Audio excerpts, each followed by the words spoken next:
ৰবচোন ৰব এটা বস্তু দেখাম চাই যাওক মই কেনেকৈ মোৰ চেণ্ডেলযোৰ পিন মাৰি পিন্ধি আছোঁ আপোনালোকে চাওকচোন আৰু এনেকৈ আপোনালোকে পিন্ধি পাইছেনে নাই মোক কমেণ্ট কৰি জনাবচোন। মই আগতে এবাৰ পিন্ধিছোঁ এনেকৈ স্কুলত চেণ্ডেলযোৰ ছিঙি যাওঁতে এনেকৈ এইটো বুদ্ধি মোক লগৰ এজনীয়ে দিছিল, পিন এটা মাৰি পিনি এনেকৈ পিন্ধিব পাৰি। এনেকৈ মই ঘৰলৈ গুচি আহিছিলোঁ আৰু চাওকচোন এইযোৰ পিন্ধি আছোঁ মই এক সপ্তাহ ধৰি এনেকৈ পিন মাৰি পিন্ধি আছোঁ। হাজবেণ্ডক ক'লোঁ যে চেণ্ডেলযোৰ ছিঙিলে মই বজাৰলৈ যাম, তুমি মোক পইচা দিবা। হাজবেণ্ডে একদম মাথাটো ক'ত খটাই দিলে চাওকচোন, একদম ব্ৰেইনটো ক'ত খটাই দিলে। তেওঁ ক'লে যে মই অৰ্ডাৰ দি দিম, তুমি বজাৰলৈ যাব নালাগে। তেওঁ কি ভাবি পালে বাৰু আপোনালোকে কওকচোন, মই কৈ দিছোঁ শুনক।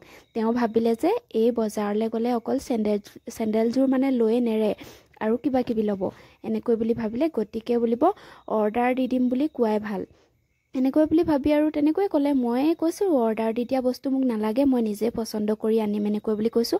ধুনীয়া ধুনীয়া বোলো 100 টকীয়া চেণ্ডেল ওলাইছে, এই নেলাগে ল'ৰা চৰাই তুমি বজাৰলৈ যাবলৈ, মই অৰ্ডাৰ দি দিম এনেকৈ বুলি ক'লে। কিন্তু আজিলৈকে চেণ্ডেল পোৱাহিয়ে নাই, অৰ্ডাৰ দিছে নাই তেওঁহে জানিব। আৰু চলাই আছোঁ এনেকৈ। আপোনালোকৰ লগত যদি এনেকুৱা হৈছে, এনেকৈ চেণ্ডেল পিন্ধি পাইছে, কমেণ্ট কৰি জনাবচোন। লাজ কৰিবলগীয়া কথা একো নাই, ময়ো লাজ কৰা নাই। ভালটো দেখাব পাৰিলে বেয়াটো দেখাব পাৰিম। আজিৰ ভ্লগটো ইমানেই, যদি ভাল পালে লাইক কৰি দিব।